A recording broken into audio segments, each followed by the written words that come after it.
Oh, what a beautiful morning. Oh, what a beautiful day. I got this wonderful feeling. Everything's going my way. Well, looks like we're getting ready to paint. Yes, I've still got a few more things to do. Momi's still working on sanding the baseboard. We took simple green on there. First I vacuumed the top edge off, then sanded. We sanded that. No, first I vacuumed off the top edge to get lots of the dust. Then simple greened it. And then is a cleaner. And then wiped it all down, let it dry, and then etched it with the sandpaper on the top edge, and then used my sanding paddle. Look at that little plastic paddle. You get sandpaper pieces on here.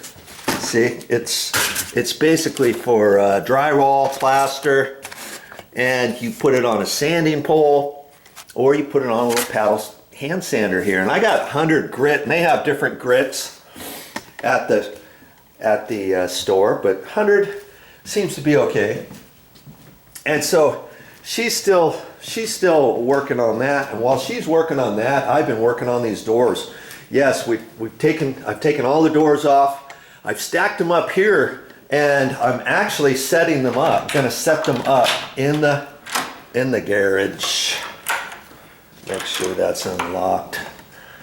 I had some of them set up here yesterday, and I was a sanding fool yesterday, and I only got a handful of doors done because I put simple green on them. I cleaned them first and got all the grease and smudge marks off and all that kind of stuff.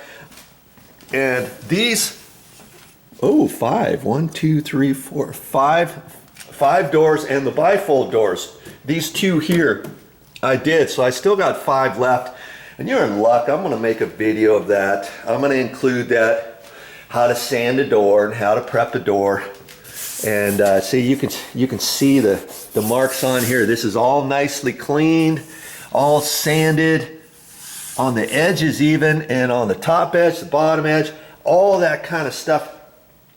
And then I put simple green on them first, cleaned everything, let them dry, wiped them all off, and then let them dry, and then I sanded them. And it takes a little bit of time to do that. And these particular raised panel doors are smooth.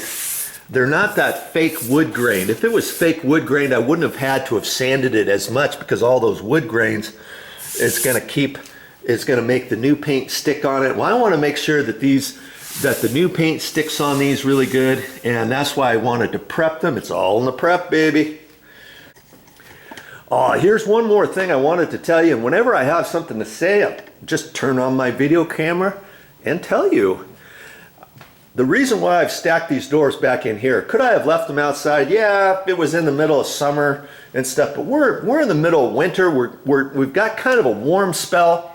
And I thought the best time to prep these doors and get them ready to be painted and to paint them would be now, before the weather turns. Because if it's less than 40 degrees, you don't want to paint doors, especially with semi-gloss. You look on the paint cans, and usually most paint under 40 degrees, you shouldn't be painting, and then it's going to take longer for it to dry and all that kind of stuff. And so I thought, now's the time to do it. I was initially gonna paint this whole entire condo. I was gonna start at where? Way up high, up on the ceilings. I was gonna do that first, then the walls, and the door frames, the door jambs, the baseboard and all that kind of stuff, bathrooms, all that first, and then I was going to do the doors last, because that's how most of my jobs I'll do. That way I can get progress going. But because it's winter, and because it's going to be in the mid-50s for the next 3 or 4 days, and so I thought, hey, let's get this over with. That way the doors can be curing and stuff. And I wanted to leave the doors inside. We've got the heater on. That's why I didn't leave the doors all set up in here last night, because it gets probably below 30 degrees at night here, and I didn't want them out here. I wanted to keep the doors kind of the same sort of temperature. I don't want these doors to warp or anything. Mind you, these doors are 15 years old. That probably would be fine, but you know, I always have a sequence, and I just do things the way I do it, and I'm good with it. And so, you know, I had all these doors set up, and I wiped all these down last night, and I thought I'll bring those in. I'll bring the rest of them in, and yeah, I gotta take these back out into the garage, but that's okay. And when I got all done, see, it doesn't even look like I did any work here yesterday, huh? Because I've swept up. I wanted the dust to stay to a minimum. I don't want the dust to be traveled back into the floor. That's when you get accidents, because this is a hardwood floor and it's got sealer on it.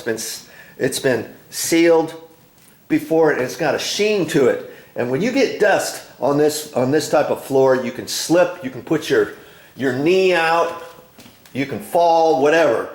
And so I'm keeping the dust to a minimum, and I'm always thinking to be the safest I can when I'm working on a project. All right, let's get these doors set back up. And the only doors I'm going to set up are the doors I still need to do, okay? The 5 doors, I'm actually going to bring the bifold doors out there too. That's why I set them here, because I still have the tops to these old bifold doors, and I need to pull them out. There's little plastic anchors in there. I need to pull those out and save those so I can take them to the store, because I'm gonna put some new ones on there, and that reminded me to do that.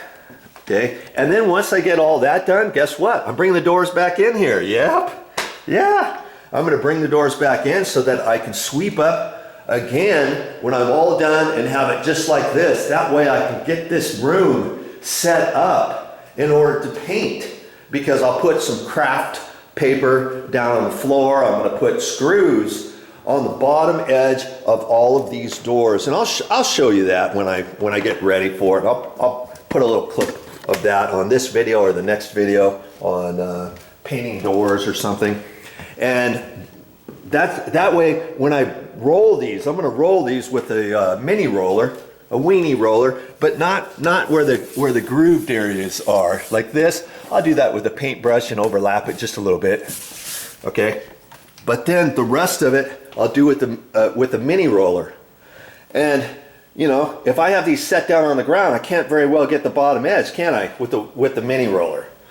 And so the last time I painted doors, I set them all up and I cut some 2x4 blocks, you know, 6 inches long, split those in half with a little chisel.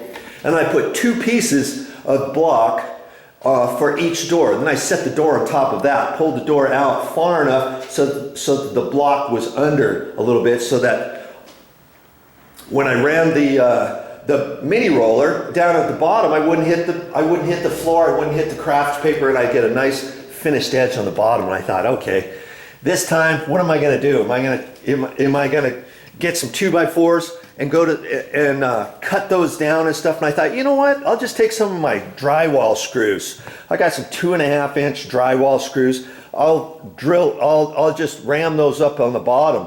Just one screw on the bottom edge underneath, see?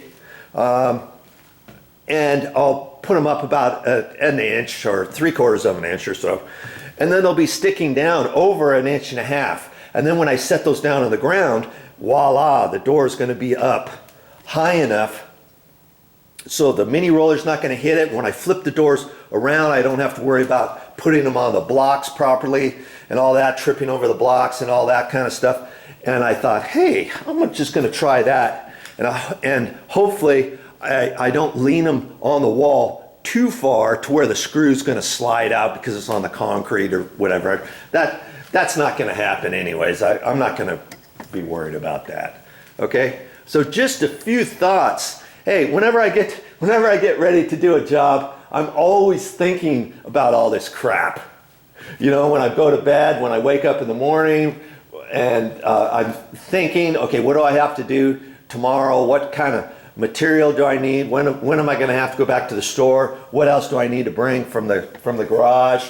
You know, tool wise, material wise, whatever I have, all that kind of stuff. It's just, I don't know. It's just something I have to deal with, and you know, once I get going at the job site, everything's fine. Okay, enough of that.